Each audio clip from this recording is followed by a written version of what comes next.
Hello. Try to listen this story closely.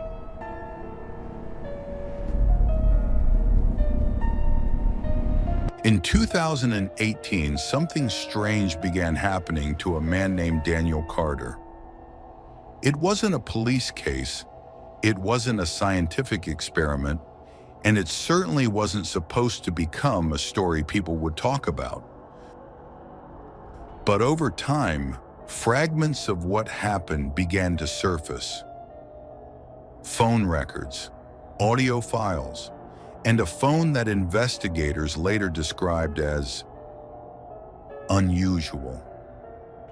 Because according to the call logs, Daniel Carter spent the last days of his life receiving phone calls from his own number, and the voice on the other end sounded exactly like him, just older.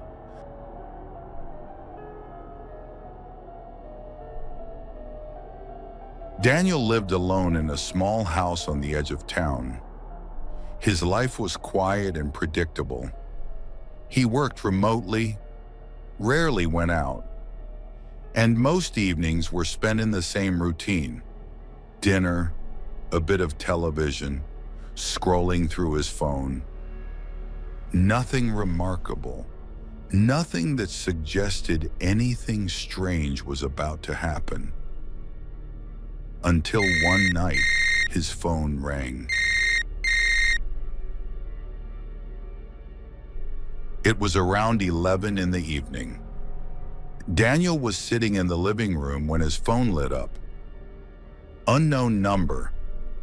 At first, he almost ignored it, but after a moment, curiosity got the better of him. He answered. For several seconds, there was only silence. Then he heard breathing, slow, tired, and then a voice spoke. Listen carefully, Daniel frowned. There was something strange about the voice. It sounded familiar, too familiar, almost like listening to a recording of himself. Who is this? Daniel asked. There was a pause. Then the voice said something strange. You have 5 minutes. And the call ended. Daniel stared at the phone for a moment. 5 minutes? For what? He shook his head and put the phone down. Probably a prank call, but exactly 5 minutes later, someone knocked on his door. Daniel froze. It was late, almost midnight. He slowly walked to the door and opened it.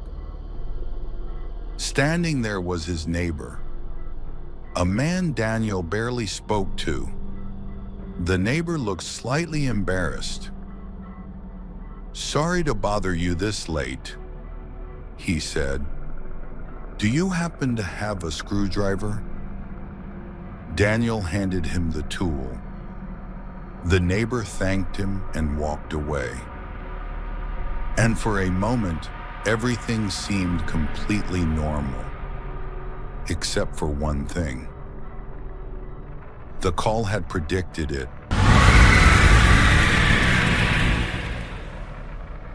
The next night, the phone rang again.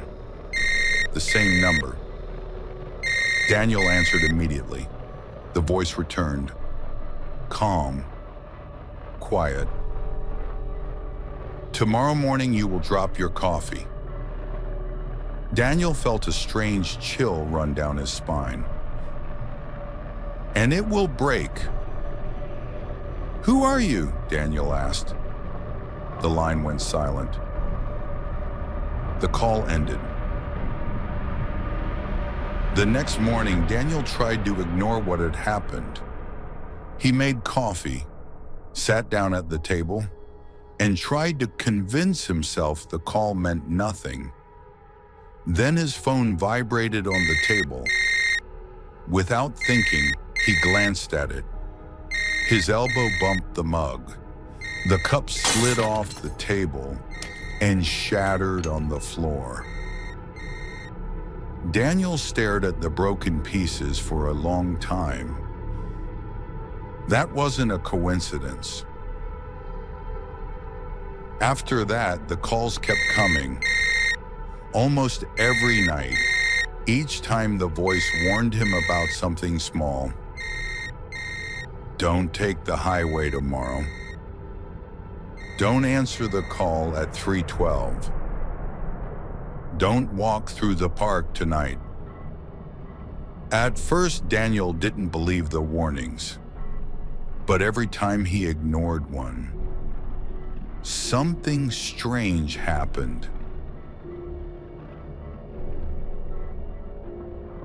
One evening, he drove on the highway despite the warning. Minutes later, a massive accident happened right in front of him. If he had been driving just a little faster, he would have been part of it. After that, Daniel stopped doubting the voice. The calls knew the future. Eventually, Daniel began recording the conversations.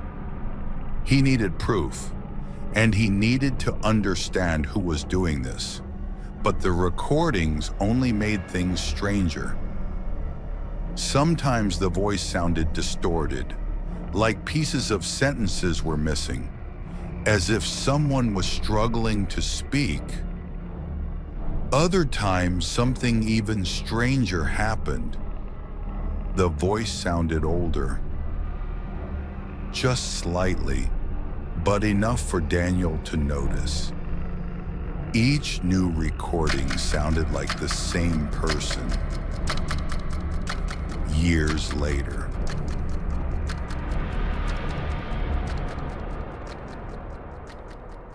One night, the voice said something different. Something that made Daniel stop breathing for a moment. You have 3 days left. Daniel sat up. 3 days until what? Silence. Then the voice spoke again. Until you understand.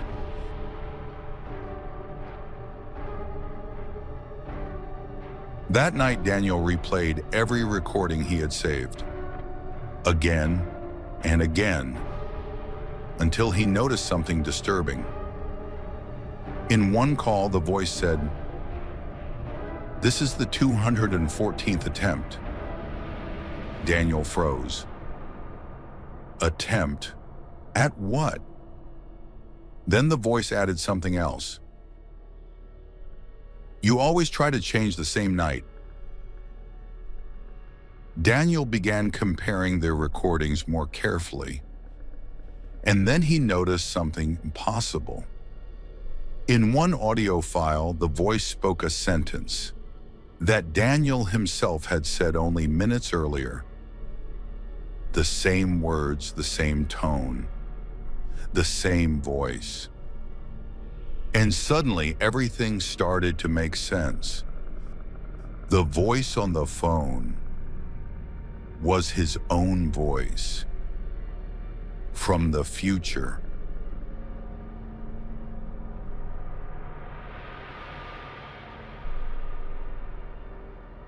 The third night arrived quietly. Daniel waited for the phone to ring, and eventually it did. He answered. For the first time, he didn't sound surprised. It's me, isn't it? The voice didn't answer right away. Then it finally said, You already know. Daniel took a slow breath. What happens tonight? There was a long pause. Then the voice replied softly, You tried to stop it. Again. Daniel asked the question that had been haunting him. Why doesn't it ever work? The voice answered immediately. Because the calls create the event. Silence filled the room. And yet, the voice continued, you keep calling. Daniel's voice shook slightly. If it never works, why do we keep doing this? For a long moment, the line was silent. Then the voice finally said, because one day, you might listen.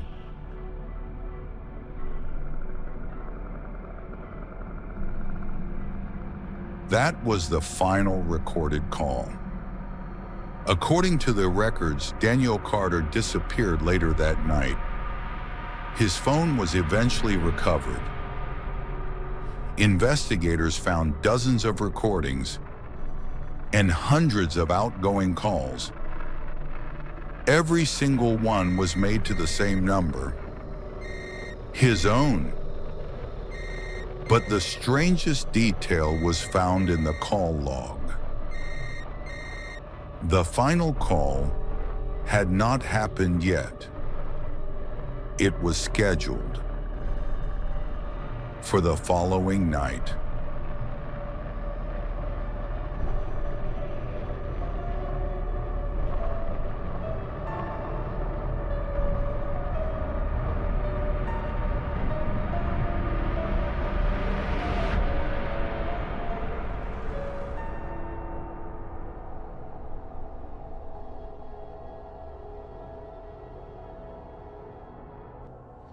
The last call is coming.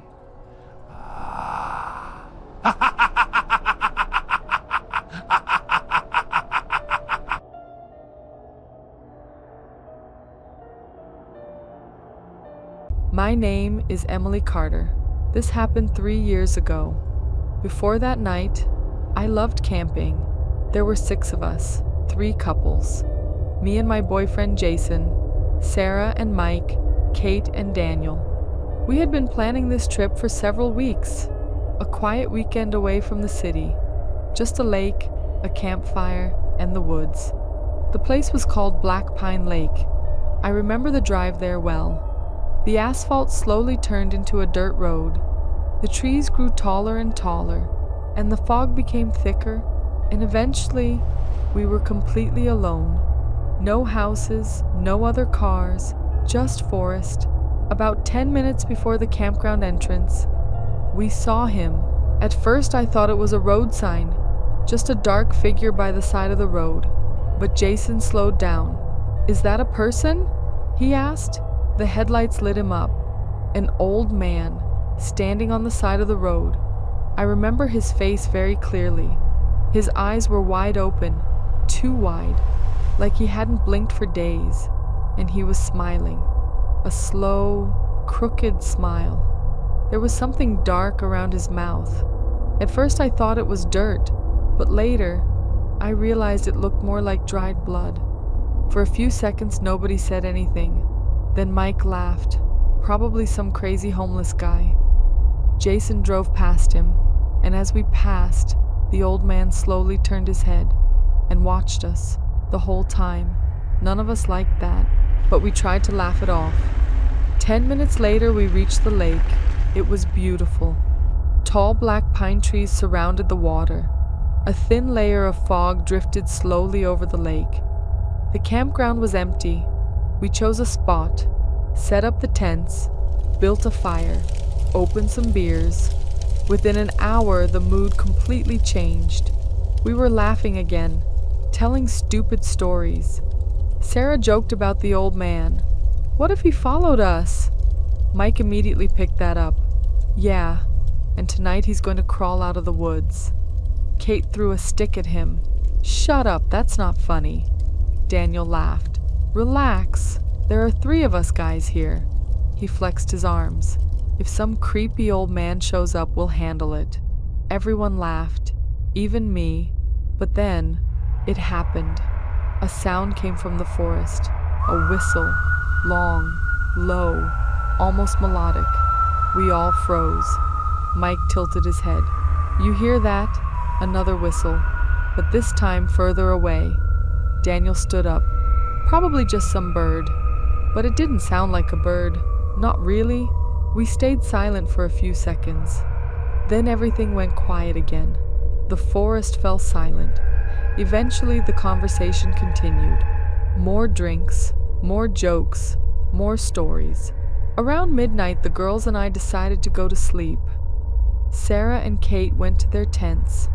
I followed them. The guys stayed by the fire, still drinking, still laughing. The last thing I remember hearing before falling asleep was Mike making another joke about the whistling man. I woke up to a sound, soft, close, like someone whispering. At first I thought I was dreaming, but then I realized something was wrong. I checked my phone.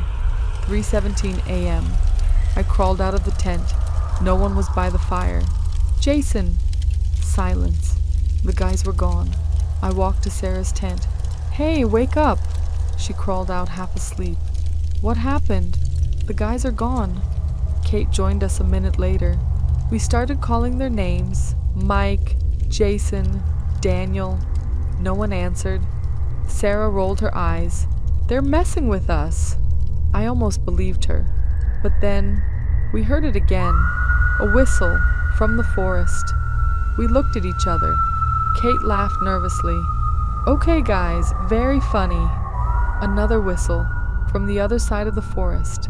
Sarah frowned. Jason. Then a third whistle behind us. We slowly turned around. The trees were dark silhouettes in the night. The fog moved between them. Then another whistle, and another, and another. Suddenly, they were everywhere. Whistles coming from all directions, from different distances. My stomach dropped. Kate whispered, "That's not the guys." Sarah grabbed my arm. "We need to go." We ran toward the car through the trees. Halfway there, Sarah screamed. I turned around. She was gone. Just gone. Kate was right behind me, and suddenly she stopped. "What is it?" I asked, but she didn't answer. She was staring into the woods, and then she ran the other way, straight between the trees. "Kate!" She disappeared into the darkness. I reached the car and jumped inside. The whistling was getting louder. Figures were moving between the trees. Tall, very thin. They were slowly moving toward the car. I locked the doors. My hands were shaking so badly I could barely hold the key. My blood went cold. I saw silhouettes walking toward the car. They all looked the same. All of them were whistling. They surrounded the car, slowly getting closer. I dropped the key, picked it up, tried to start the car. Didn't start. They were only a few meters away now, whistling, watching. I turned the key again. The engine roared to life. I slammed the gas. The car shot forward down the dirt road. I was crying, shaking, driving way too fast. I kept looking in the mirror. The forest behind me was full of shadows. Then suddenly, something appeared in the headlights. Someone standing in the road. I screamed. It was him, the old man, standing right in front of the car. The same wide open eyes, the same horrible smile. I yanked the wheel. The car spun, and everything went black. When I woke up, there were people standing around the car. 2 fishermen. They found me in the morning. The police searched for my friends for weeks, but they never found anything, not a single trace. The police think I made it up. The doctors say trauma broke my mind. But I know what I saw. There were many figures in the forest, but they all had the same face, the same eyes, the same smile. It was the same man, over and over. and over again.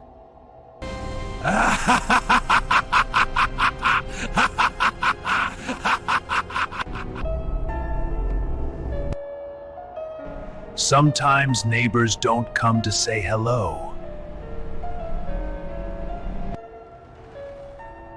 People say you never really know who lives next door. But in my case, I'm not even sure he's alive. I moved into the apartment in early October. Cheap rent. Too cheap. The landlord didn't ask many questions. He just handed me the keys and said, "Try not to bother the neighbor." I laughed. I thought it was a joke. The building was old, the kind that creaks at night. Thin walls. You could hear everything. Footsteps, doors, voices. But the apartment next to mine was different.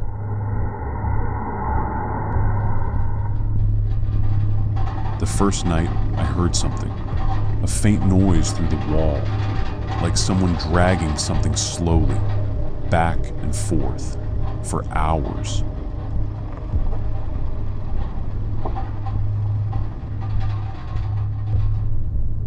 The next morning, I knocked on his door. No answer. I knocked again. Still nothing. But as I turned away, I heard it. A whisper right behind the door. "Don't!" I froze. "Hello?" No response. Just silence. I told myself it was nothing. Old building, strange acoustics. But it kept happening. Every night. The same time. 3:12 a.m. Scraping, dragging. Something heavy moving across the floor. After a few days, I noticed something else.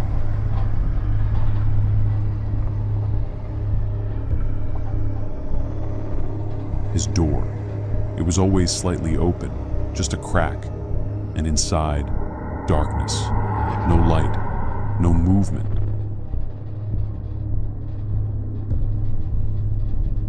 One night I looked, just for a second.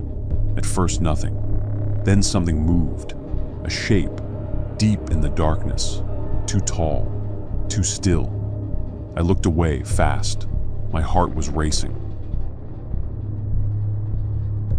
The next morning I asked the landlord, "Who lives next door?" He paused. "No one." I laughed nervously. "That's not funny." He didn't laugh. He used to live there, long time ago. That night, I locked my door for the first time. At 3:12 a.m., the sound came back. But this time, it was closer. Not through the wall, inside my apartment. I sat up, listening. Something dragging across the floor, in the hallway. I grabbed my phone and turned on the flashlight. Empty, but the sound didn't stop. I stepped closer to the wall, and then I heard it clearly. "You looked. Now I see you." Something slammed into the wall, hard, right where I was standing. I ran back into my room and locked the door.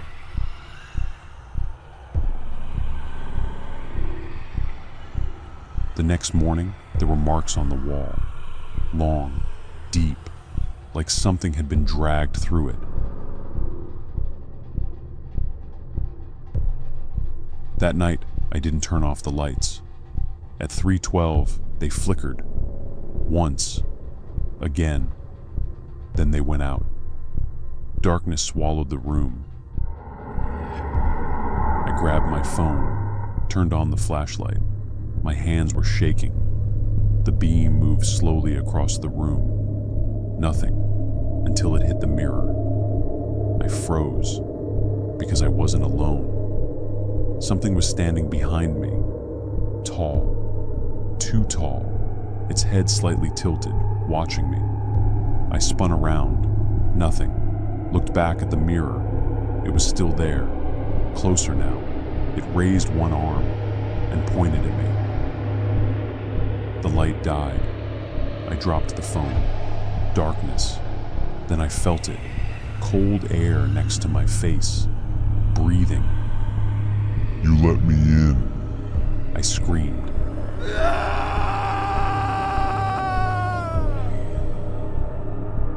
The lights came back. The room was empty, but the door was open, and the hallway was no longer empty. The neighbor's door was wide open, and for the first time, there was light inside. Something pulled me toward it. I don't know why. Step by step, I walked closer. Inside, everything felt wrong. The furniture was exactly like mine. Same table, same chair, same layout. Then I saw the mirror, and in it, I saw myself, standing in the doorway, but not moving, not breathing, just staring.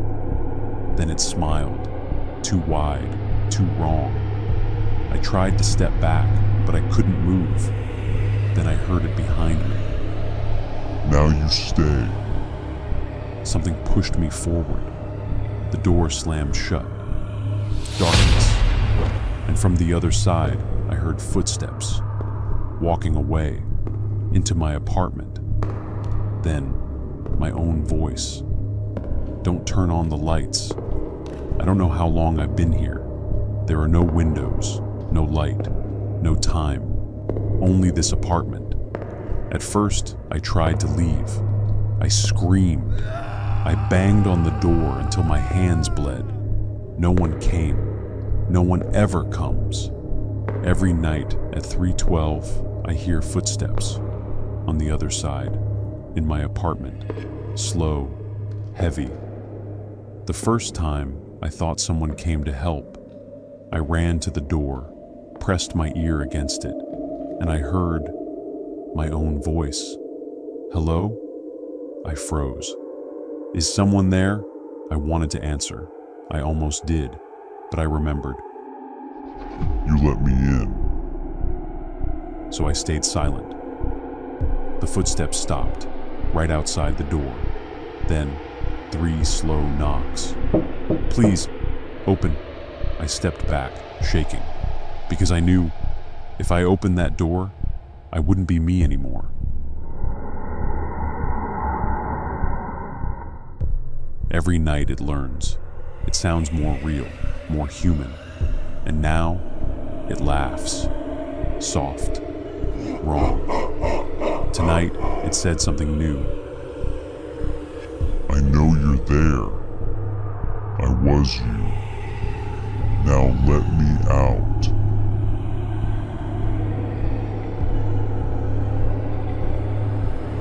I'm sitting in the dark right now, listening.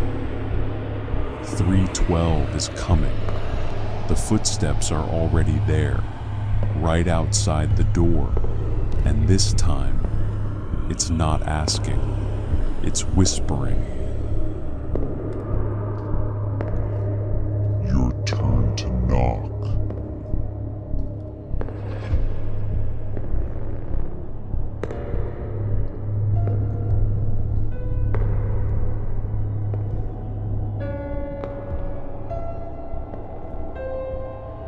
The next knock might be yours.